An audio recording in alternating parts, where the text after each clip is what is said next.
Halo semuanya, kembali lagi dengan saya Daniel dari Academy AI. Video kali ini adalah kelanjutan dari Agentic AI Series, di mana kalau di video-video sebelumnya kita udah kenalan gimana caranya kita ngebangun suatu multi-agent system, lalu kita juga udah kenalan terkait gimana caranya kita ngebangun custom tools untuk agent kita sendiri. Nah, video kali ini kita akan coba kenalan dengan salah satu fitur yang cukup penting dari Crew AI, di mana nanti ini memungkinkan kita untuk ngebangun suatu custom flow, sehingga nanti multi-agent-nya kita itu akan lebih fleksibel dan juga dinamis gitu. Nah, mungkin teman-teman udah ngelihat di video sebelumnya, gimana kita ngejalanin multi-agent kita hanya sebatas flow yang sifatnya sekuensial. Nah, tapi dengan adanya custom flow ini, kita bisa ngebuat suatu flow yang lebih fleksibel, tentunya dengan kemampuan reasoning dari language model milik kita. Tanpa lama-lama, langsung aja kita ke pembahasannya. Oke, jadi sebelum kita coba bahas lebih lanjut mengenai gimana sih caranya kita ngebangun suatu custom flow dengan Crew AI, kita akan coba jelasin dulu kenapa sih kita butuh suatu custom flow gitu. Nah, mungkin teman-teman ada yang udah nonton video sebelumnya, di mana saya coba jelasin apa sih yang ngebedain antara traditional software development dengan agentic AI system. Jadi kalau di traditional software development, kita akan coba definisikan step by step-nya itu kan secara eksplisit dan juga deterministik gitu. Artinya ada langkah-langkah yang dia sifatnya jelas. Nah, tapi ini mungkin nggak bisa nge-solve ataupun nge-handle permasalahan-permasalahan yang memang dia ada ambiguitas atau mungkin butuh pemahaman konteks yang lebih mendalam gitu. Jadi nanti dengan adanya agentic AI, kita bisa ngedesain suatu workflow yang mana dia ngeintegrasiin dengan suatu language model, karena language model ini kan dia udah punya kemampuan untuk ngelakuin reasoning, dia juga punya kemampuan untuk interpretasi konteks. Jadi dengan adanya integrasi tadi, workflow kita akan lebih dinamis dan juga lebih fleksibel gitu. Nah, contoh misalnya kita pengen ngembangin suatu customer service system. Katakanlah misalnya user itu bisa memberikan suatu query gitu ya. Nanti sistemnya ini akan coba pilih kira-kira query tersebut tadi ini akan masuk ke kategori yang responsnya itu urgent atau misalnya non-urgent gitu.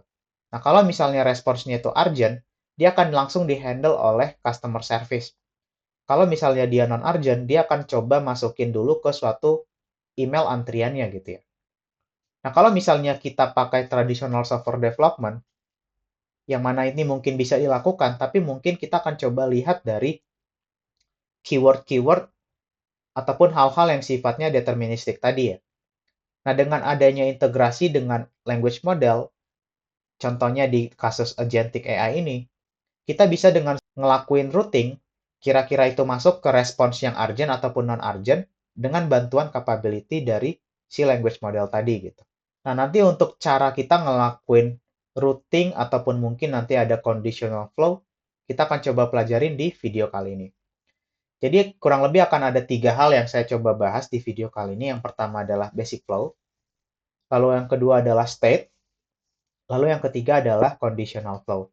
Nah, untuk basic flow sendiri, teman-teman cukup perlu ingat dua buah hal, yaitu adalah dekorator start dan juga dekorator listen gitu. Jadi kita coba cek langsung di kodenya. Nah, contoh di sini ya, kita coba buat suatu flow untuk melakukan generation book gitu. Walaupun mungkin nggak sempurna, tapi mungkin teman-teman bisa paham idenya ya. Jadi kalau kita mau generate book, kita pertama harus coba generate title-nya dulu, lalu mungkin dari generate title, hasil title-nya kita akan coba generate outline-nya gitu. Contoh misalnya kita ngebuat dua buah task. Yang pertama ada generate title, lalu yang kedua adalah generate outline.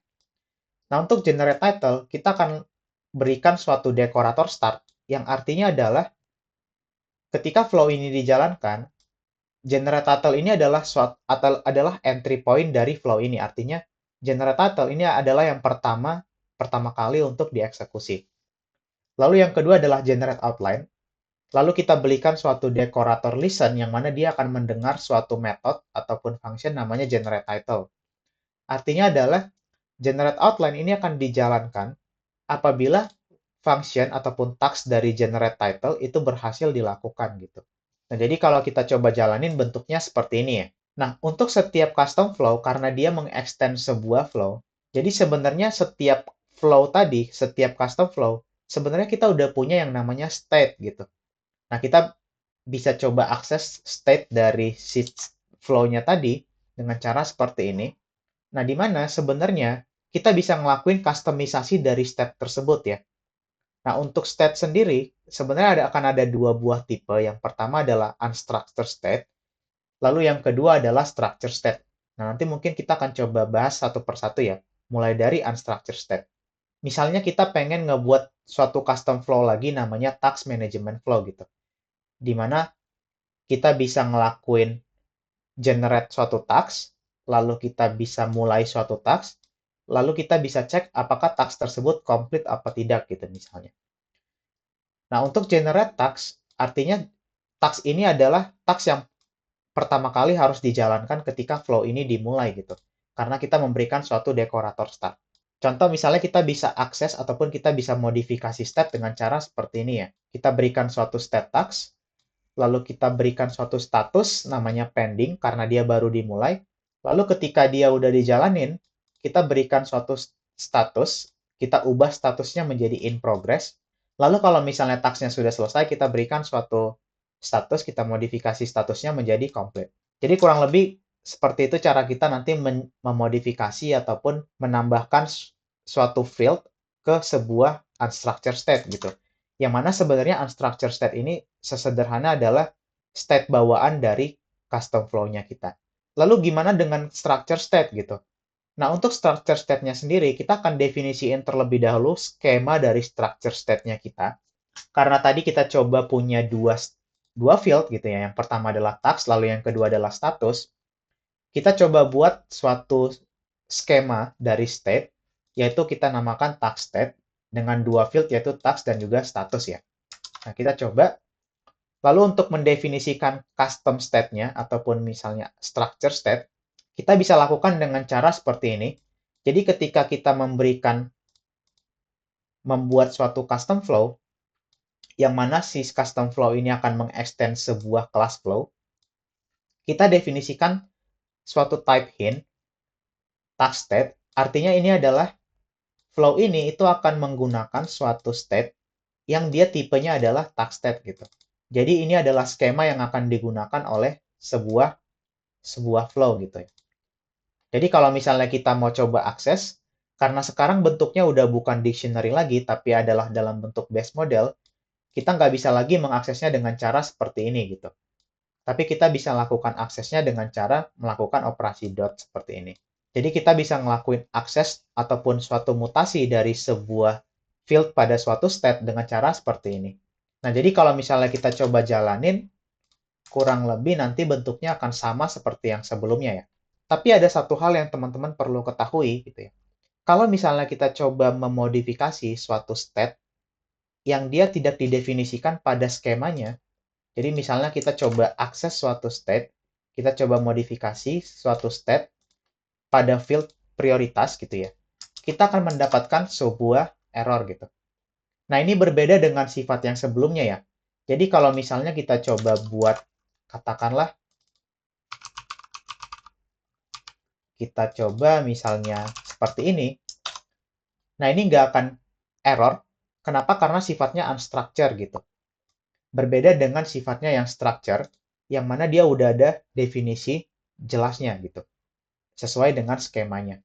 Jadi mungkin kalau teman-teman misalnya pengen melakukan manajemen state, di mana state-nya itu akan sangat dynamic, dan mungkin teman-teman pengen fleksibel gitu ya, teman-teman bisa coba pakai pilihan unstructured state.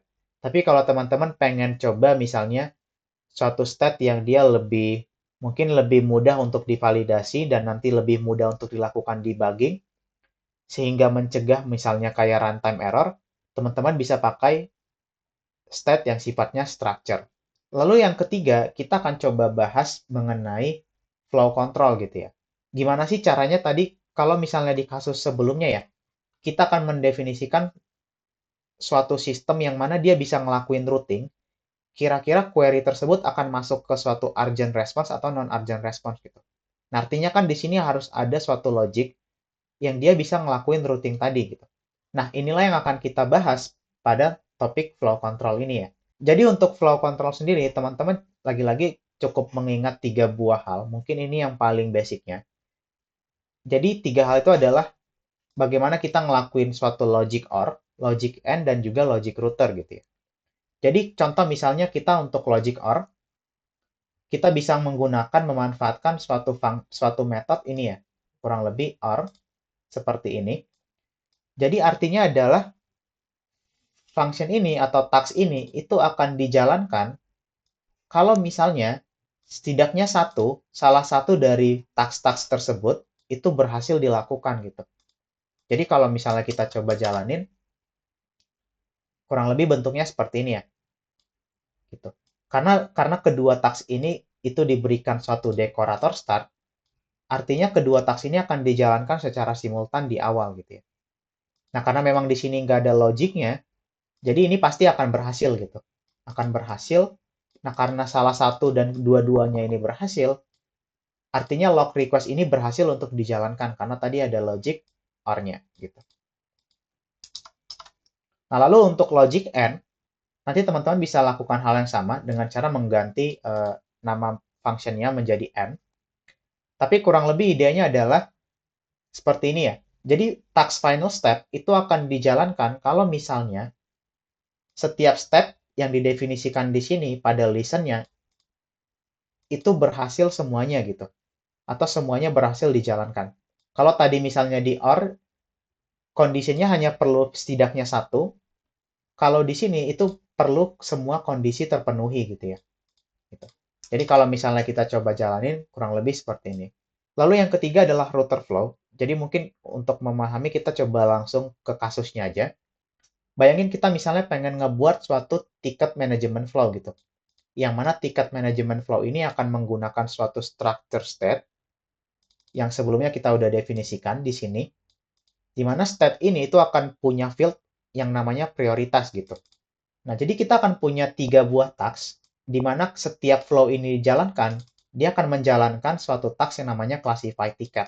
Kurang lebih task ini itu adalah, dia akan coba random, ngelakuin random choice, dia akan pilih salah satu dari pilihan berikut, katakanlah misalnya high ataupun low gitu misalnya. Lalu dia akan simpan ke state prioritasnya.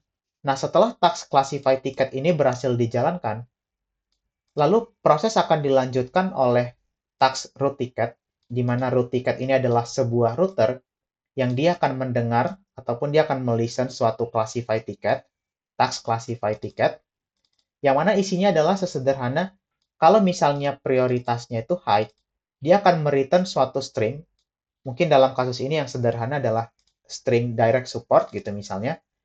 Lalu kalau misalnya dia prioritasnya low, dia akan mereturn suatu string misalnya email support gitu. Lalu di sini ada 2 buah task yang mana dia akan melisten suatu specific output ya. Kalau misalnya ada output direct support, berarti task ini akan dijalankan gitu. Lalu kalau misalnya ada output email support, task ini akan dijalankan. Task send to email queue ini akan dijalankan. Jadi kalau misalnya kita coba jalanin, kurang lebih bentuknya seperti ini ya. Jadi dia akan coba random suatu task, lalu dia akan coba route task tersebut berdasarkan prioritas, lalu nanti akan ada suatu agent ataupun suatu task yang dia akan menjalankan berdasarkan output dari route-nya gitu. Jadi kurang lebih seperti ini. Oke, jadi contohnya misalnya low, lalu karena dia low, dia akan di-route ke suatu send to email queue, sehingga nanti send to email queue akan melakukan perintah seperti berikut. Jadi mungkin sekian untuk video kali ini. Jadi mungkin untuk kesimpulan, apa yang udah kita pelajarin sebelumnya kita udah belajar bagaimana cara kita ngebuat custom flow, di mana custom flow sesederhana kita melakukan extend ke sebuah class flow dari Crew AI. Lalu kita bisa mendefinisikan kurang lebih entry point dan juga bagaimana task itu dijalankan dengan cara melakukan listen dari task lain, artinya integrasi antar task. Lalu kita juga udah belajar mengenai flow state, di mana tadi state itu ada 2. Yang pertama adalah unstructured, lalu yang kedua adalah structure. Nah, kalau misalnya flow-nya teman-teman sangat highly dynamic dan juga teman-teman pengen fleksibel, mungkin bisa pakai unstructured state. Tapi kalau misalnya pengen yang lebih tervalidasi dan agar lebih mudah untuk ngelakuin debugging, teman-teman bisa pakai yang sifatnya structure gitu. Lalu kita juga udah belajar mengenai custom flow ya, di mana custom flow itu ada 3 buah hal utama. Yang pertama adalah logic OR, lalu logic AND, dan juga logic router. Nah, di video berikutnya kita akan coba implementasi suatu project berdasarkan real use case yang memanfaatkan sifat-sifat ataupun hal-hal yang kita pelajari pada topik custom flow ini. Jadi mungkin sekian dari saya, sampai jumpa di video berikutnya.